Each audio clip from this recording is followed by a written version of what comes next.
Declaro abierta la sesión número 9990 del Consejo de Seguridad. En el orden del día provisional de esta sesión figura el siguiente punto: mantenimiento de la paz y la seguridad de Ucrania. Queda aprobado el orden del día.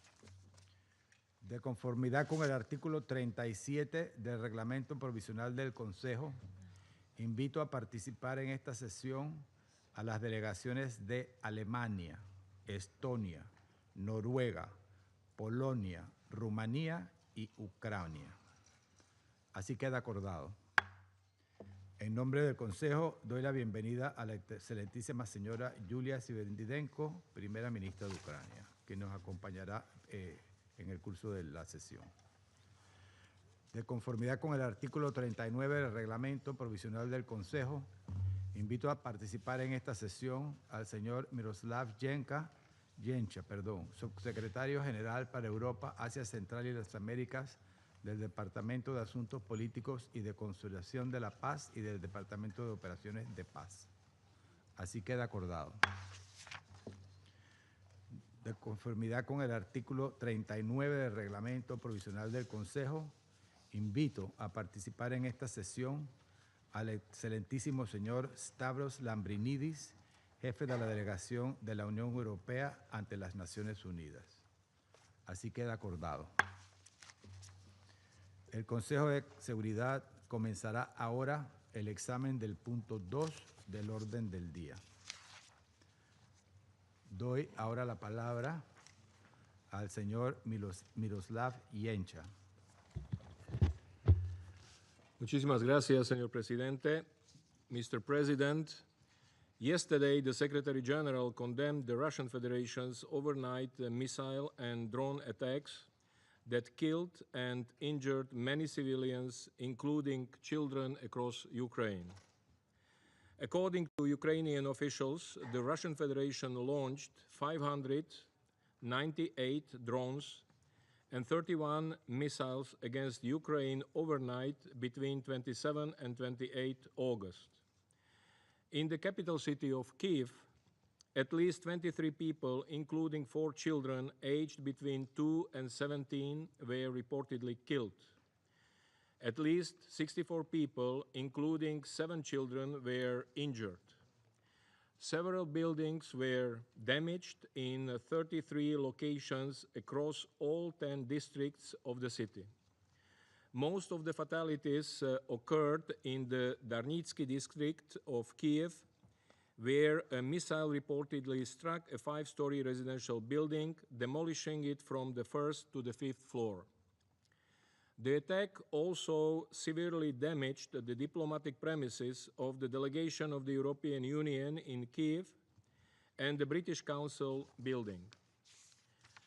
Across Ukraine, air raid sirens kept residents awake, seeking shelter in nearly all regions of the country.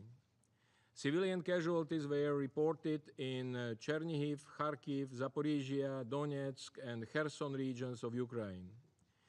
In Vinnytsia region, a Russian attack reportedly struck a train depot. Yesterday's strikes are only the latest in the brutal escalation of countrywide aerial attacks. Just a week ago, overnight between 21 and 22 August, Russia reportedly launched 574 drones and 40 missiles on Ukraine. As a result, 1 person was killed in the western city of Lviv. In the southwestern Transcarpathia region, 15 people were wounded. These strikes on regions far from the front lines demonstrate the dangerously expanding geographic scope of this war. In July, the Office of the High Commissioner for Human Rights, OHCHR, recorded rising civilian casualties across 18 regions of Ukraine and in Kyiv city. With at least 1,674 civilian casualties, 286 killed, and 1,388 injured, July set a new tragic record for monthly casualties since May 2022. In total, OHCHR has verified that since the start of the Russian Federation's full-scale invasion of Ukraine in February 2022, 14,054 civilians, including 730 children, have been killed in Ukraine. 36,164 civilians, including 2,263 children, have been injured. The impact of the conflict has also spread to the Russian Federation, where local authorities have reported civilian casualties, including in the Belgorod, Kursk, and Bryansk regions bordering Ukraine. On 24 August, Russian officials reported that the fire broke out after a Ukrainian drone was shot down near the Kursk nuclear power plant, damaging a transformer at the site. We have also several reports of Ukrainian strikes on oil refineries inside Russia. While the United Nations is not in a position to verify these reports, the growing impact of the conflict on the civilian population in the Russian Federation is of concern too. We once again reiterate that attacks against civilians and civilian infrastructure violate international humanitarian law. We condemn all such attacks wherever they occur.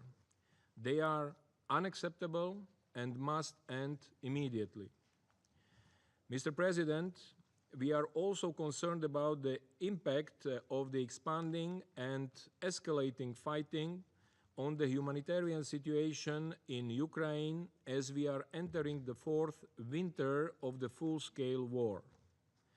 The United Nations remains fully committed to supporting Ukrainian civilians. So far this year, together with our humanitarian partners, we have reached 3.8 million people with aid. Furthermore, targeted winter support preparations are underway for 1.7 million people through the 2025-2026 winterization response plan. However, for us to be able to continue our life-saving work, scaled up and flexible donor support is urgently needed. We also continue to urge the sides to fulfill their obligations under international humanitarian law and allow for the safe, rapid, and unimpeded humanitarian access to civilians in need, no matter where they are or who controls the territory. Mr. President, the mounting death toll and devastation caused by the intensifying fighting over the summer run counter to the significant efforts over the past few months to give diplomacy a chance.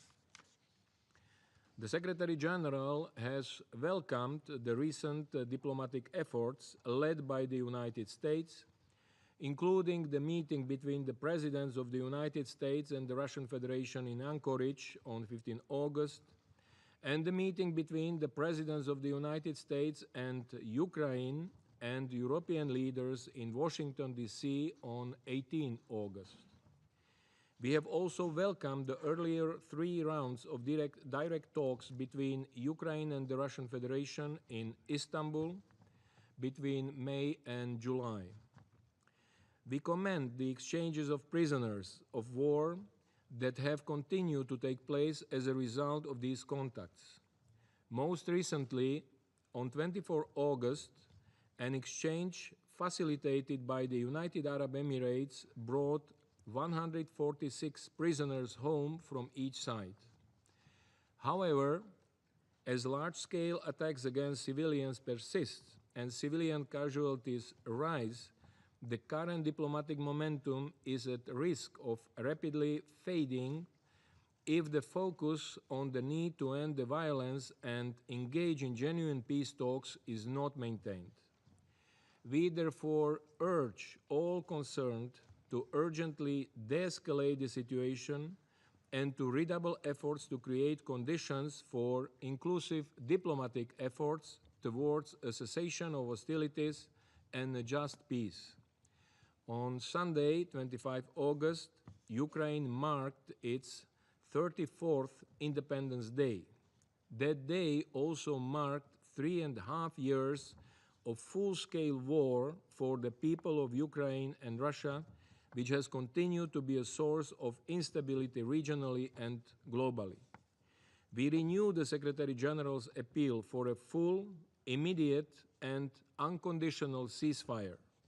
A ceasefire that results in a just, comprehensive, and sustainable peace in Ukraine, one that fully upholds Ukraine's sovereignty, independence, and territorial integrity, in line with the UN Charter, international law, and relevant UN resolutions. The United Nations remains ready to support all efforts to this end. I thank you. Agradezco al señor Yencha la declaración que nos ha proporcionado. Doy ahora la palabra a los miembros del Consejo que deseen formular una declaración. Doy entonces la palabra a la delegación de Eslovenia. Thank you, President.